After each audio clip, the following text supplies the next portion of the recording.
When your dog looks at you, do you actually know what they're seeing? Most owners assume it is simple. You feed them, walk them, let them sleep on the couch. That should be enough, right? But here is the thing. Dogs don't measure love the way we do. And some of the things you are doing every single day, things you think are harmless, maybe even affectionate, could be telling your dog the exact opposite of what you mean. By the end of this, you'll know exactly what to watch for. And there is one mistake near the end that almost every dog owner makes without realizing it. Let's start with the one that surprises people most. You think hugging says I love you. Your dog thinks something very different. When you wrap your arms around your dog and squeeze, you are speaking a language they understand. The problem is, it doesn't mean what you think it means. In the canine world, putting your limbs over another animal's body is a control behavior. It is what dogs do right before a conflict. Your dog isn't feeling loved in that moment. They're feeling trapped. Watch closely next time. Are their ears pinned back? Are they turning their head away? Are you seeing the whites of their eyes? That is called whale eye. It is one of the clearest stress signals a dog can give. Now, some dogs learn to tolerate hugs, especially those raised with lots of handling from puppyhood. But the key word is tolerate. Your dog may love you so much that they sit through something uncomfortable just because it seems to make you happy. They're not feeling loved. They're performing loyalty too. The way you look at them might be sending the wrong message. In human relationships, eye contact means connection. For dogs, prolonged direct staring is a challenge. It is confrontational. In the wild, a hard stare precedes aggression. Now here is the important distinction. Soft eye contact is different. Studies have shown that mutual gazing between dogs and owners triggers oxytocin release in both parties. It is the same chemical that bonds mothers to infants. But that only works when it is soft, when it is relaxed. Watch your dog's face. Are they blinking slowly? Facial muscles loose. That is connection. Are they freezing, looking away, licking their lips? That is stress. Most owners never learn to tell the difference. 3. You might be punishing them in a way they literally cannot understand. Dogs live in the present. Their brains aren't wired to connect punishment with something that happened 5 minutes ago, or even 60 seconds ago. When you come home to a chewed shoe, drag your dog over to it and scold them, you think you are teaching a lesson. Your dog thinks you just walked in the door and became unpredictable. The guilt face everyone talks about. Research has dismantled that myth. What dogs are displaying isn't guilt, it is fear. They're reacting to your body language and tone. They've learned that certain situations predict your anger, but they haven't connected it to their own behavior. You think you are saying, chewing the shoe was wrong. Your dog hears, when you walk through that door, bad things happen sometimes, and I don't know why. 4. Your routine matters far more than you realize. Dogs are creatures of rhythm. They don't understand calendars, but they understand patterns. They know when meals usually happen, when walks usually come, when you usually leave and return.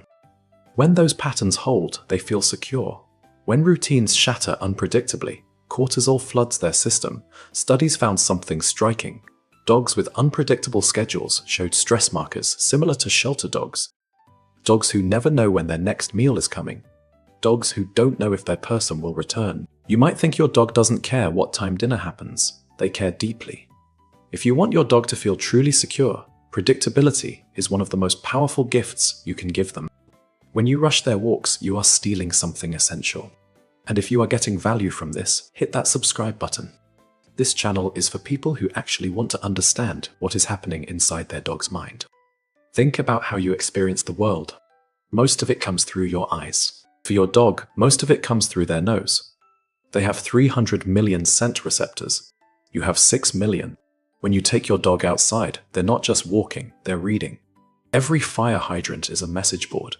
Every patch of grass is a news report. When you yank the leash because you are impatient, when you turn their walk into a march, you are denying them the single most enriching experience in their day. They're not lazy when they stop to sniff. They're trying to experience the world in the only way their brain is built to experience it.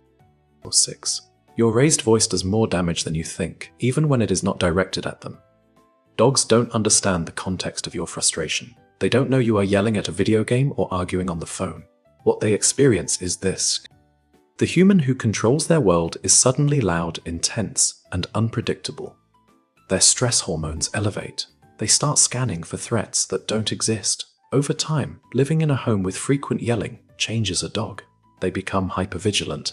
They startle more easily. And here is the part that breaks my heart. Some of these dogs still love their owners completely. They just don't understand why they feel anxious. 7. What happens when you come home might be quietly reshaping your bond. In wolf packs and wild dog groups, reunions are a big deal. When a member returns, there is a ritual, acknowledgement, connection. Dogs have inherited that wiring. When you walk through the door, your dog isn't just excited.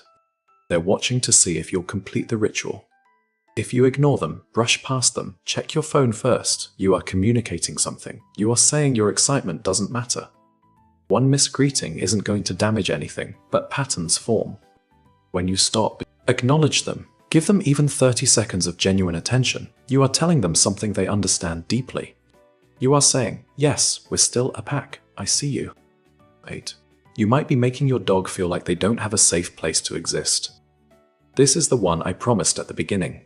The mistake almost everyone makes. Dogs need territory that is theirs. A space where they can retreat when the world gets overwhelming and know that nothing will follow them there. For some dogs, it is a crate. For others, it is a bed in a quiet corner. What many owners do, without thinking, is violate that space. They drag their dog out of their bed to take a photo. They reach into the crate to pet them while they're resting. Every time this happens, a little piece of security erodes. Your dog learns that even their safe place isn't truly safe. The fix is simple. Learn where your dog goes when they're overwhelmed. And make that place untouchable. When they're ready, they'll come back to you. And when they do, it will be real.